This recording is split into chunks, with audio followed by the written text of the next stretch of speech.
안녕하세요. 남자 사람입니다. 오늘은 9살 인생 두 번째 이야기, 숲의 새 주인, 시작하겠습니다. 자, 바로 여기가 우리 집이다. 아버지는 어깨에 짊어진 이불 보따리를 쿵소리나게 내려놓으며 우리를 돌아보았다. 그 얼굴엔 자긍심이 가득 배어 있었다.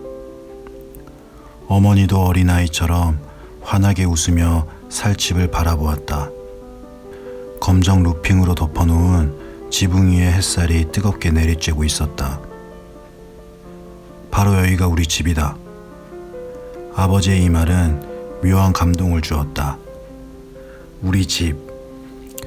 우리 집은 나에게 그리 익숙한 낱말이 아니었다.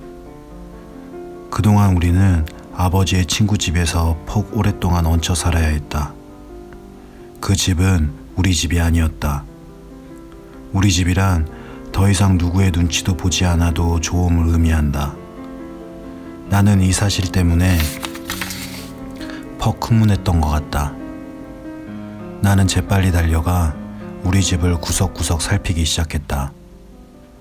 그러나 우리 집은 내 흥분에 보답할 만큼 썩 훌륭한 편이 못 되었다. 나는 집 단벽, 블록 틈바구니에 시멘트가 엉성하게 채워져 있는 것에 무척 신경이 쓰였다. 어느 날 갑자기 와르르 무너질 것만 같았고, 무너지지는 않더라도 그 틈바구니로 바람이 숭숭 새어들 것 같았다. 방문을 열어보니 더욱 가관이었다. 방 안은 쾌쾌한 곰팡이 냄새에 절어 있었고, 벽지 삼아 발라놓은 신문지는 군데군데 뜯어진 채 축 늘어져 있었다. 꼭 귀신이 나오는 흉곽골이었다. 그러나 내 흥미를 끈 물체는 집 뒤편으로 돌아가는 모퉁이에 놓여 있었다. 사과 괴짝 한쪽 면에 철망을 댄 작은 상자였다. 엄마, 저기 토끼장이 있어. 나는 호들갑을 떨며 어머니를 불렀다. 그 작은 상자 속에 토끼가 들어있었던 것은 아니지만 노랗게 말라버린 풀이며 콩자반 같은 토끼똥이며 철망에 붙어있는 하얀 털 따위를 통해 나는 그 상자 속에 살았을 토끼의 체취를 충분히 느낄 수 있었다. 엄마, 나 토끼 키워도 되지? 나는 어머니의 옷자락에 매달리며 물었지만 어머니는 대꾸 없이 방 안을 들여다보았다. 어머니의 관심은 토끼네 집이 아니라 바로 우리 식구네 집에 있었던 것이다. 엄마, 나 토끼 키워도 되지, 응? 나는 다시 한번 물어보았다.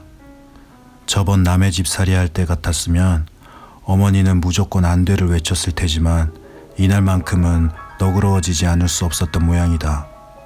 글쎄, 토끼를 구할 수나 있을까? 나는 어머니의 이 정도 대답만으로도 당장 토끼를 사준다는 승낙을 받아낸 듯이 기뻤다. 토끼장은 이 낡아빠진 흉가에서 그나마 나에게 작은 희망을 안겨주었다. 저번 집에 살 때 나는 집 없는 개가 낳은 강아지 한 마리를 주운 적이 있었다. 갓 낳아 핏덩이가 배에 그대로 엉켜있는 강아지였다. 그러나 나는 그 강아지를 집에 데려갈 수가 없었다. 어머니는 대뜸 야단부터 칠 게 뻔했기 때문이다. 얹혀 산다는 사실에 어머니가 얼마나 신경을 곤두세우며 있었는지 나는 잘 알고 있었다. 주인집 아저씨가 아무리 너그러운 성품을 가지고 있어도 강아지까지 얹혀 살게 내버려 두지는 않았으리란 사실도. 하지만 눈도 못 뜨는 어린 강아지를 차마 길바닥에 내버릴 수는 없었다. 7살짜리 아이로서는 도저히 감당할 수 없는 고민거리였다. 나는 저녁 늦게까지 강아지를 안은 채 집 주위를 서성거려야 했다. 때마침 귀가하던 아버지를 만나지 않았더라면 나는 밖에서 밤을 꼬박 새워 버려야 했을지도 모르겠다. 나는 내 고민거리와 얹혀 사는 삶의 비애에 대해 남김없이 아버지에게 토라놓았다. 울먹울먹 찔끔찔끔 눈물을 섞어 내 고민을 듣고 아버지는 크게 껄껄껄 웃었다. 임마, 사내 녀석이 그깟 일 하나 스스로 해결하지 못해서 눈물을 보이고 있어? 아버지는 내 손에서 강아지를 빼앗아 들고 성큼성큼 집 안으로 들어갔다. 그리고는 주인집 아이들을 불러 모으더니 쩌렁쩌렁한 목소리로 외쳤다. 얘들아, 아저씨가 귀여운 선물 하나 가져왔다. 공짜로 생긴 선물을 싫어할 사람은 아무도 없었다. 주인집 아이들은 입이 찢어지도록 좋아했다. 주인집 어른들도 구태여 마다하지는 않았다. 그건 어디까지나 공짜였으니까. 아버지의 지혜 덕분에 강아지는 주인집 아이들의 보살핌 아래 잘 자랄 수 있게 되었다. 그건 무척 다행한 일이었다. 하지만 이제 강아지는 더 이상 내 것이 아니지 않은가. 내 것과 내 것이 아닌 것, 그 차이는 몹시 슬펐다. 그날 밤 나는 울음소리가 새어나가지 않게 이불을 뒤집어 쓰고 쿡쿡 울어댔다. 부모란 눈치가 빠른 사람들이다. 아버지는 내 귓가에 대고 낮게 속삭였다. 네가 돌보지 않을 따름이지 저 강아지는 누가 뭐래도 내 것이야. 저 애들은 강아지에게 밥을 주겠지만 너는 생명을 구했잖니. 자식, 이놈은 애비를 닮아서 꼭 중요한 일만 하려 든단 말이야. 허허. 아버지는 지혜롭고 자상한 사람이었다. 나는 이런 아버지를 사랑하고 존경했다.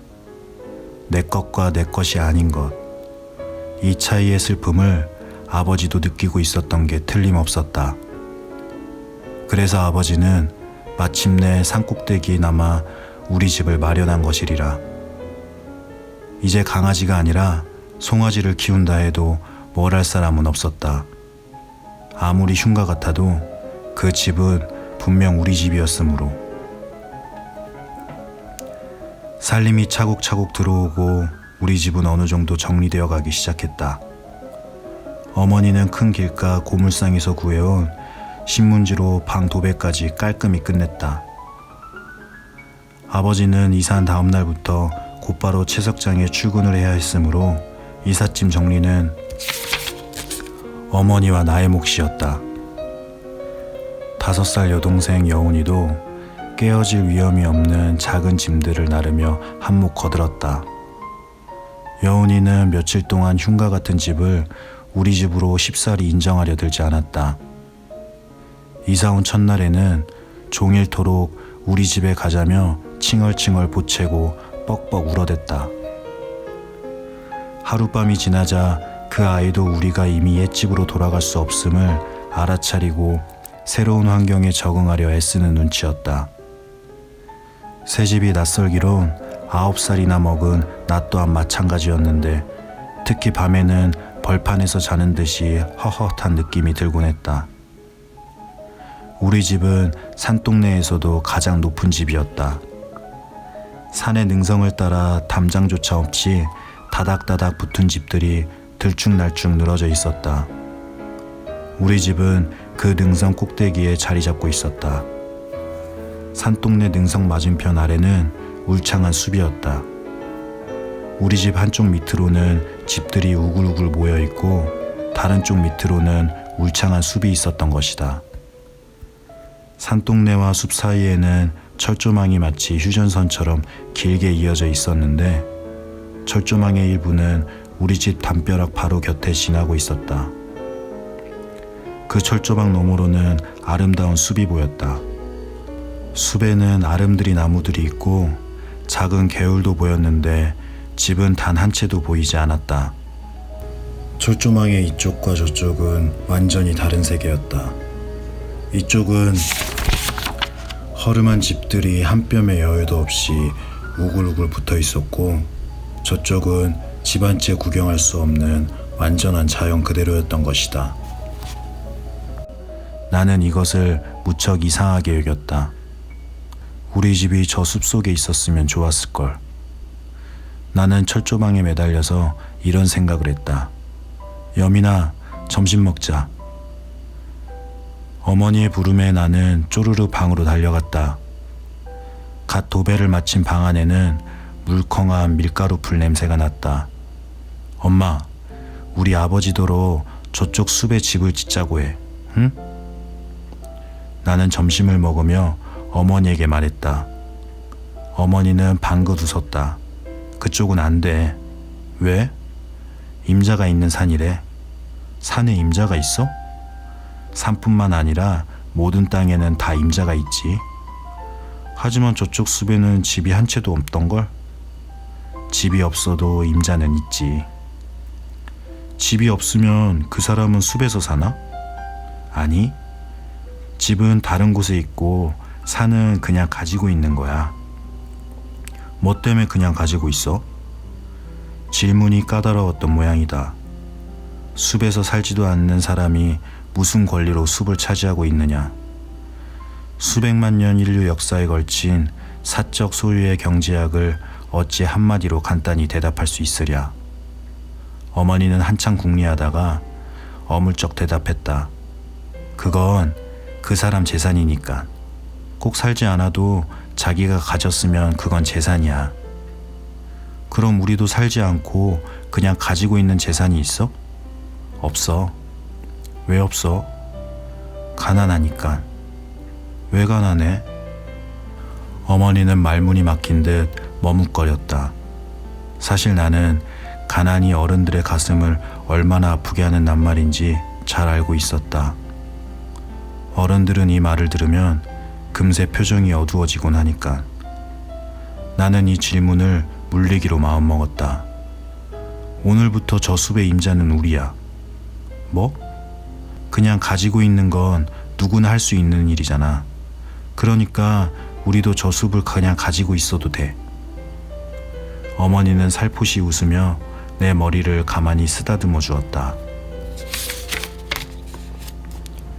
그날 저녁 나는 종이에 연필로 침발라 쓴 작은 편말을 철조망에 붙여 놓았다. 이 숲은 100여 미니 것도 됨. 감사합니다.